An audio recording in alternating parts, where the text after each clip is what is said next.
Hello, this is just a short recording primarily for the Suffolk Jungian Circle on the discussion topic for our next meeting at the end of May, which will be talking about the wise man or wise woman archetype, the inner sage, which is sometimes referred to by the Latin name of Senex, the elder, the wise old one.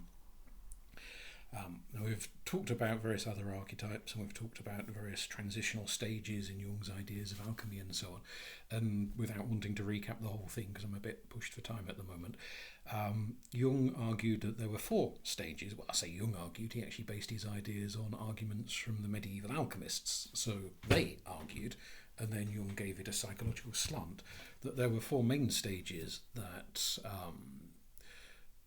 people would go through in the transformation from their leaden, undeveloped, unenlightened state to their actualized, enlightened, golden state.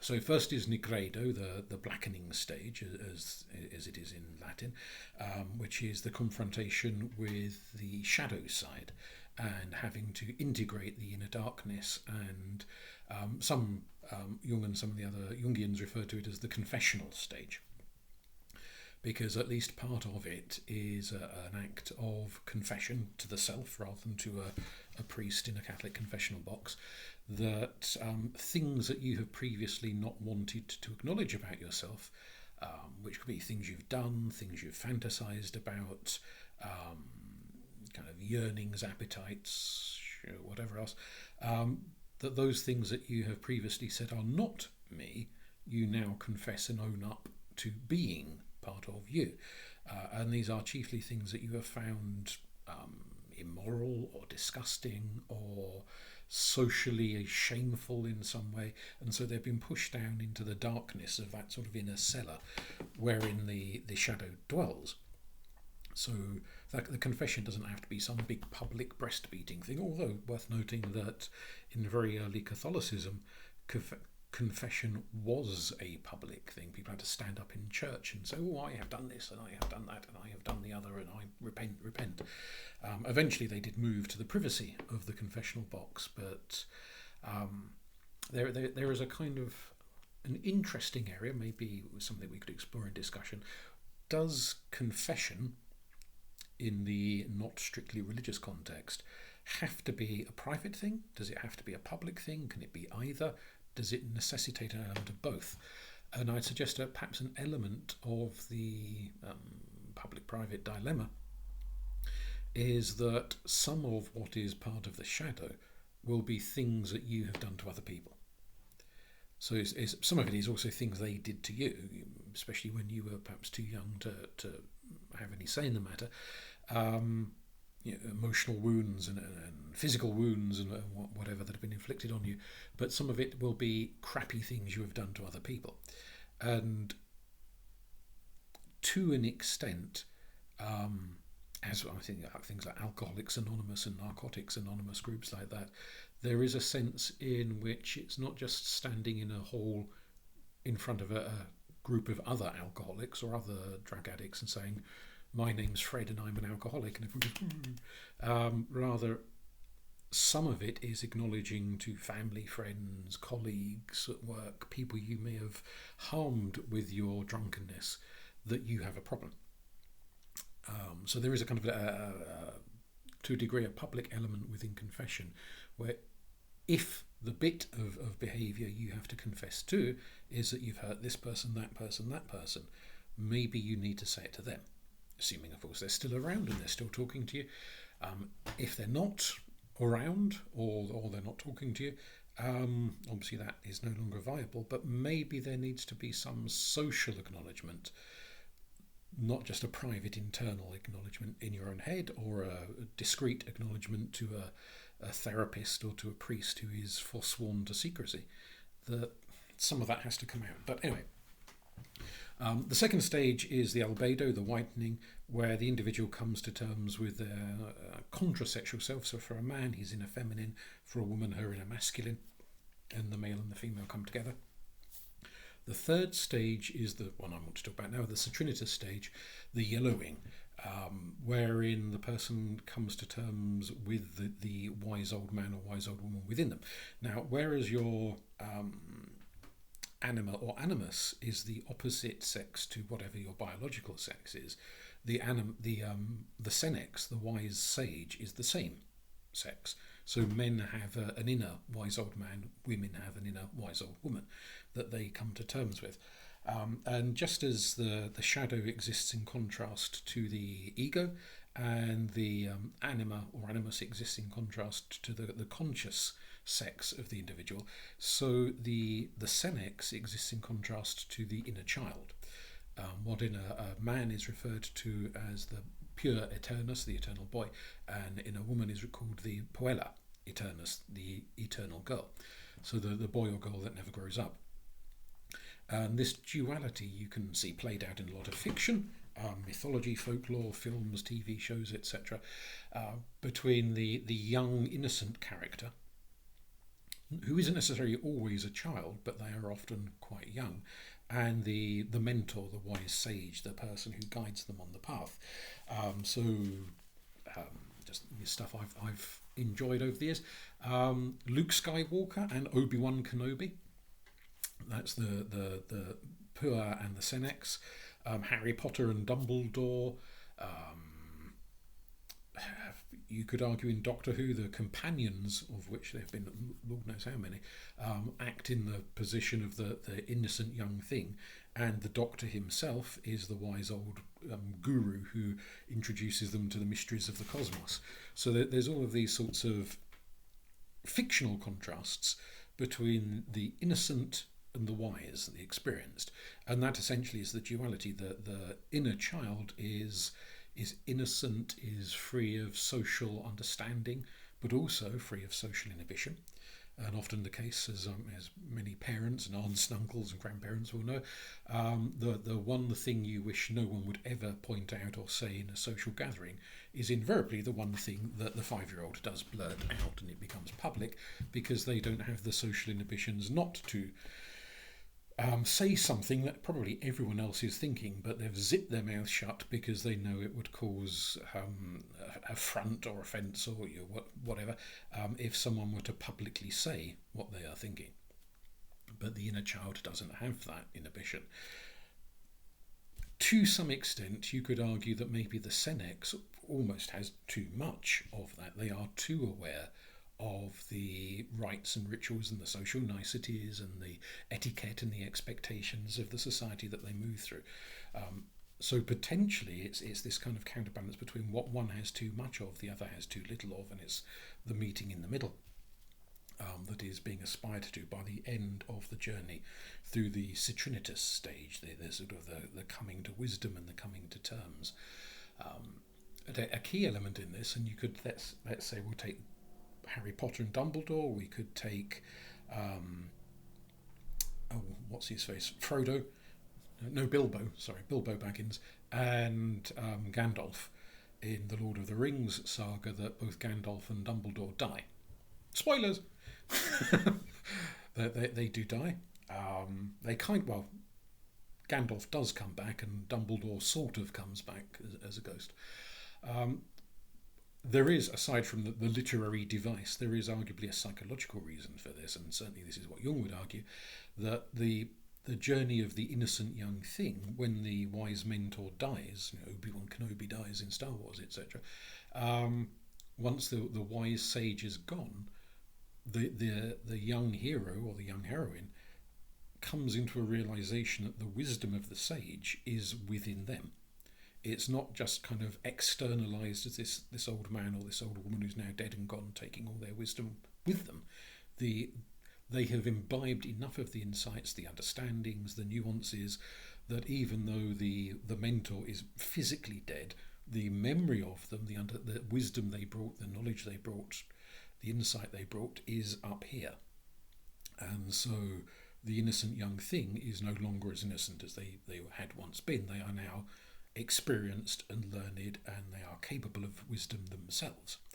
And that's part of this coming together of no longer externalizing something, but realizing that the potential is within you. which arguably is what most of Jung's journeys are about. It's two factors in opposition, a conscious factor and an externalized unconscious factor. And the journey of the conscious is to realize that this externalized force is not really external. It's in truth also within them. Yes, there may be various men and women around them who are embodiments of that force, but that force is also inside them, and it's the coming within that is part of that alchemical journey, that the individual has to find that element in themselves.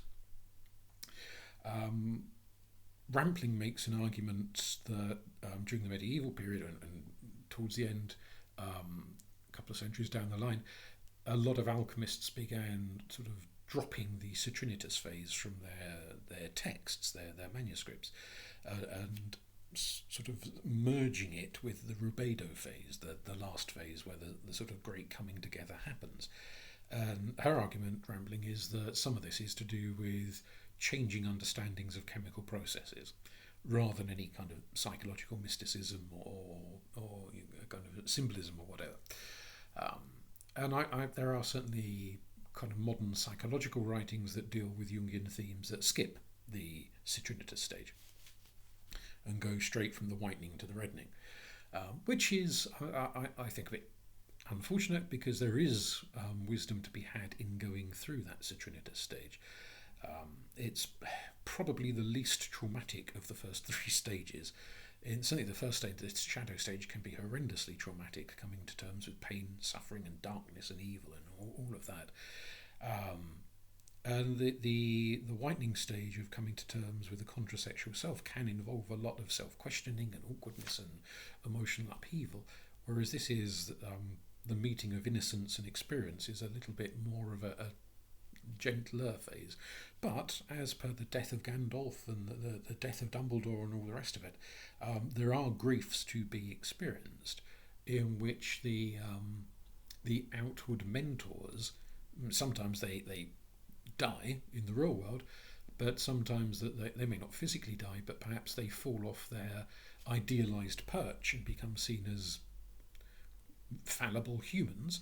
And to some extent, if we want to think about this in terms of child development, you could say it's sort of the years in which, for a very young child, mum and dad are these gods who can do no wrong, and then they roll up to the teenage years and suddenly they see every single wrong in glaring magnification, and the parents are thick and useless and know nothing about anything, and they're out of date and they're out of fashion and yada yada yada, and there is no hero to put upon the pedestal. And that can be a really difficult phase, because teenagers are often quite vulnerable for all of the swagger sometimes that they have. And a fair number of them end up transferring their allegiances rather than internalizing and seeking their own kind of inner sage, their inner mentor. Some of them just shift allegiances from idealizing mum or dad to idealizing some person they're probably not related to, who, well, hopefully has their best interests at heart, but clearly doesn't always have their best interests at heart, and in some cases can be quite a dark, grim figure. People get lured into drug gangs and all sorts of things by someone they look up to.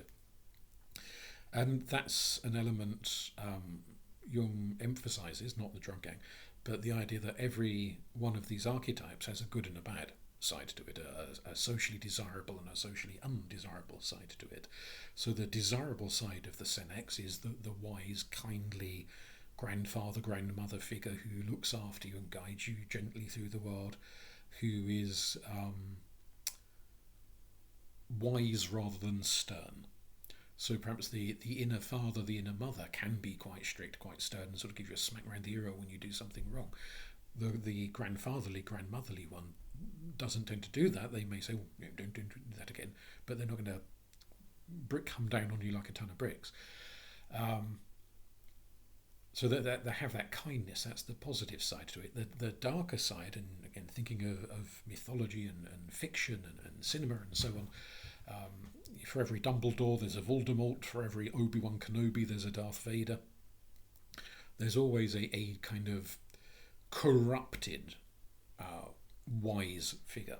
a figure who uses their knowledge, their wisdom, their understanding, but for malicious ends, or at the very least amoral ends. You could regard Dr. Frankenstein. He's not a full-on villain, but he's certainly not a full-on hero either, in that he's using his scientific knowledge to create the monster and then abandon the poor thing because it doesn't live up to his expectations. Obviously, you can get a bit sort of Freudian there and see that as the rejecting parent who looks at their child and thinks, "You're not what I wanted. Get out." And the rejection experienced by the child is the same in a sense as the rejection experienced by the monster in Mary Shelley's book, that it realises its creator doesn't love it, looks down on it as this flawed, ugly, lumpy, scarred, awful, terrible thing. You could put that in a theological context. Is there a sense, in some religions at least, that there is a creator God who then looks at his creation and thinks, it's a bit rubbish, and rejects humanity as being not good enough, not up to scratch, or at least that's how it feels to mortals, that they have been, well, some of them at least, that feel that they've been given the bum's rush because they don't live up to expectations. So you could make an argument that the dark side of the Senex is this sort of very austere figure that looks down on the being, the person, the inner child who it should be mentoring. So instead of steering them to wisdom, go back to Harry Potter again, I always think of Snape, Professor Snape, and when he's teaching Harry Potter all the occlumency lessons, and he's constantly telling him he's gormless and useless and can't do it properly and doesn't try hard enough and doesn't physically give him a smack round the ear, but may as well do. Some teacher figures, and obviously with my profession this archetypal role has an added significance, can be very stern, very authoritarian, and very demanding that the person they are educating is just rubbish, and you can't do the job, can't study hard enough, can't do this, can't do that, can't do the other, and becomes this very, very harsh critic. Now, there's more to the dark side. I mean, clearly, Darth Vader and Voldemort are more than just hypercritical. They're outright malevolent and power mad and crazy. But not many of us have an encounter with someone in the real world who is as psychopathic as Voldemort is in the books. But we may well have quite a few real-life encounters with shall we say, loosely educational figures, be they professional or amateur or whatever, who are hypercritical, that kind of Simon Cowell sneering, "You're a rubbish singer, get off the stage." So they're quite kind of judgmental and critical, and even if they're not trying to scheme to take over the world, they can nonetheless inflict a lot of emotional, psychological wounds on people. So there is an understanding that there's sort of, shall we say, the personalised layer. This goes back to things we've talked about in when we talked about the shadow a few months ago now, that there is a personal level of experience to it, and then there is a more impersonal level, a kind of socially collective level of experience. So if we put it in Potter terms, Professor Umbridge, the nightmare in pink, is a bit more of the personal, because I suspect probably a lot of people have met someone who is quite like Professor Umbridge, sort of all sickly and sweet to your face, but bitter and resentful and obsessed with rules and regulations, and you've got to do it this way. It's the etiquette. Everything has got to be just so. And if you step out of line, they are poisonous to be around.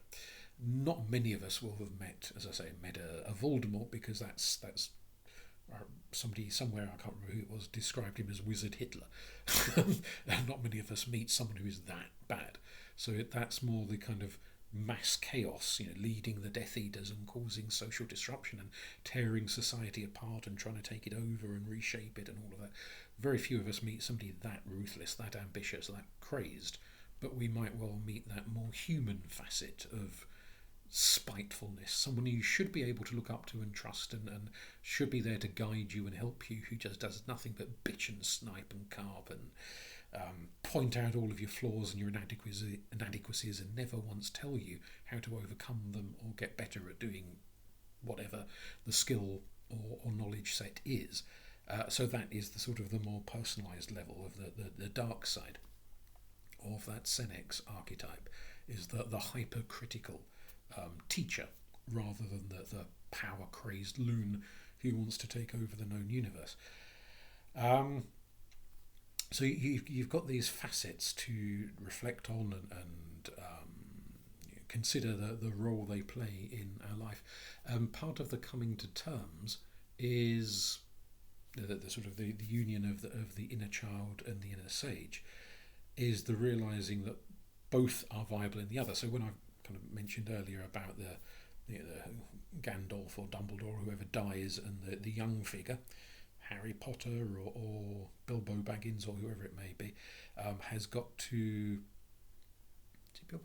anyway has got to come to terms with finding their own inner wisdom. You could equally argue that from the perspective of the Senex, they have to realise they have an inner innocence, that the pupil is inside them, that there are areas of life they will be naive about and need guidance upon, so that the teacher and the student kind of each find the other within themselves, if you see what I mean. I'll give you a very silly example. I'm a bit clueless when it comes to technology, and the number of times I've had to turn to a student and say, can you work out how to operate this computer that we're meant to be using for the lesson, because I can't work out how to operate the damn thing. And so I'm relying on somebody who's usually a lot younger than myself to use skills they have, they understand, second nature to them, but a mystery to me. So they may not know the ins and outs of sociology and psychology and criminology, but equally I don't know the ins and outs of operating laptops terribly well. So there is a sense in which the pupil is learning from the teacher, but equally the teacher is learning from the pupil in different subject domains, different areas. So there is a kind of a coming together where they each find things that they can exchange, knowledge that they can exchange with each other. And there is instead of this kind of hierarchy like that, they gradually come more like that, and then sort of kind of meet in the middle and realise that each to some extent is a mirror of the other, and they can see themselves reflected in the other in some ways. Because of course, whilst we're thinking of this primarily from the journey of the innocent, that the person we're looking at is identified with the inner child, with the innocent on their journey through life. If you're employed as a teacher, or you volunteer as a mentor, or you're an aunt or an uncle or a grandparent or something like that, then you probably have that mentoring role, and you might more identify with the Senex than you do with the inner child, and your experience will be from the other side of the coin. But important to realise they're both two facets of one coin, just as the contrasexual selves and the light and dark of the shadow and the ego are all two sides of a coin, and that's the kind of wisdom that comes about through each element of it. So you could say in a sense that the Citrinitas is reflecting a process of coming to terms with, in its loosest sense, broadest sense, education about specific subject matters, education about how to be a good, decent person, get through life, face up to your fears, stand up to wickedness and corruption, all those big life lessons, kind of a guiding through life. Also, to some extent, going back to the kind of rules and regulations obsessions, some of it is to do with understanding social rules, social niceties.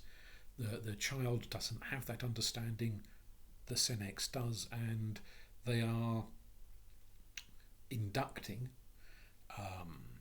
the youth into the niceties of society. So there is this kind of aspect of growing up, of maybe teetering on the edge of puberty. I think quite a number of works of fiction where the main character is usually a boy or girl on that sort of hormonal edge as they're going into the novel or the film or whatever it is. So they're going through that, and the wise figure comes along as a force from outside their immediate nuclear family, They come along, I mean, it may still be related, an uncle or a grandmother or whatever, but they come along as a force that guides them through into the bigger, wider world. And a lot of ancient civilizations have had a sort of official roles where someone plays a social function in steering an individual as they get to an age where they're moving outside their immediate family and they're taking their place, finding their place, creating their place in the bigger, wider world. That the role of what the Victorians used to refer to as an avuncular, an uncle, either an actual biological uncle or at least somebody who was taking on board the role of an uncle, to guide that person into their place in society and how they're going to fit in and how they're going to understand all of these endless rules and regulations and social niceties and the etiquettes and how you, I don't know, suck up to your boss and get a promotion, how you do this, how you do that, how you get on good terms with your future in-laws when you meet them, all of that social complexity, which, let's face it, if you don't have a guide, is really bloody confusing. Because human interactions are very, very complicated, especially if you live, as practically all of us do now, in a quite large society. I suppose if you live in a village of 50 people and you never see anyone else except those 50, maybe it's more straightforward. But who of us today does that? We're all mixing in much wider social circles with often quite complicated, quite confusing, maybe multi-layered, as we're in a multicultural society. Different communities have different sets of social norms and niceties, so you're no longer even having to learn one set of how the adults behave. You're now having to learn maybe a dozen different sets of, when I mix with that community over there, I have to behave in this way, but if I mix with that different community over there, I have to behave in this different way. So having someone who can be that wise, sagacious figure guiding you through life is quite important. And to some extent, you could say it explains the appeal of a lot of social media influencers who, rightly or some cases wrongly, promise to guide the bewildered through life and give them advice and point them in the right direction. Things that would once have been done probably by some older relative in the village, but now we no longer live in the village.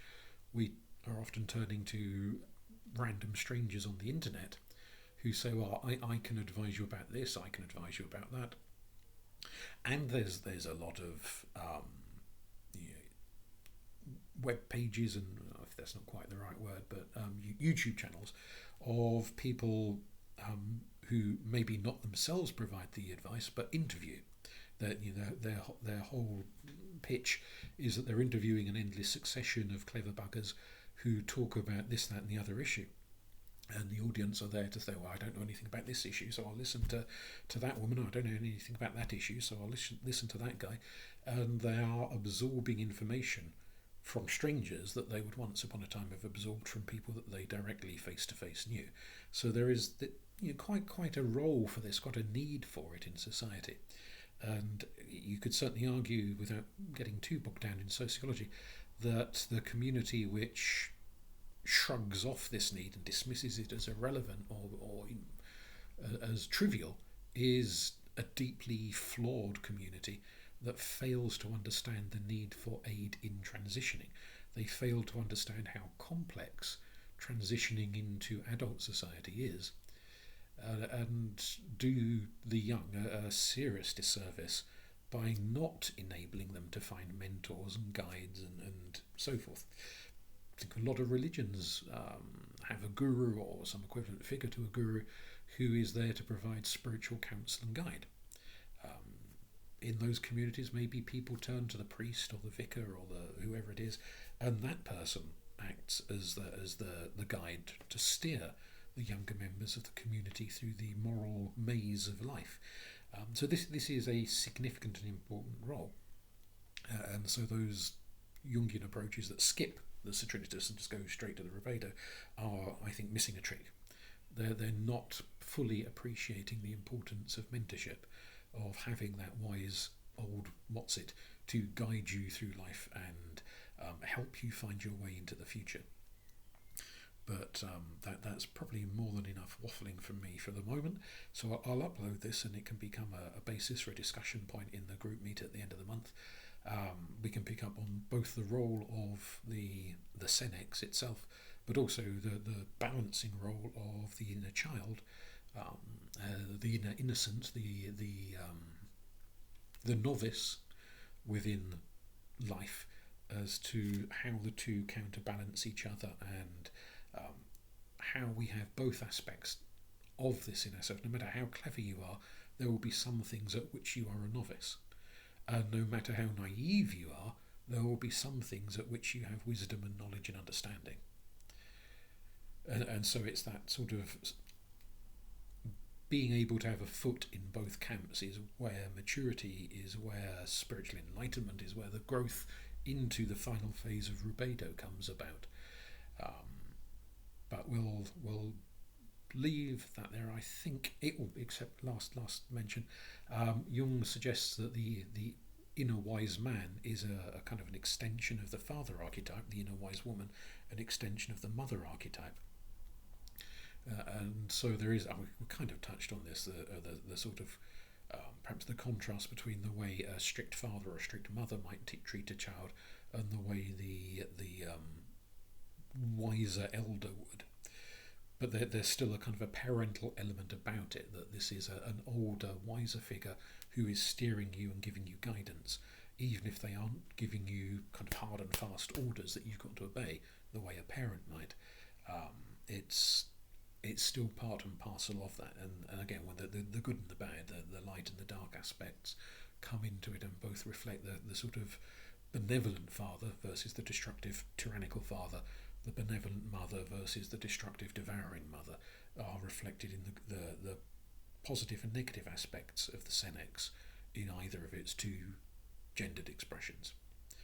So yes, that'll do for now, and I look forward to discussing it all with Suffolk Jungian Circle at the end of the month, and when I upload this to the blog and to the YouTube channel. If you're not a member of the Suffolk Jungian Society but would like to be and take part in the discussions, just drop me a message and I'll send you the links of how to join in at the end of the month. Thank you.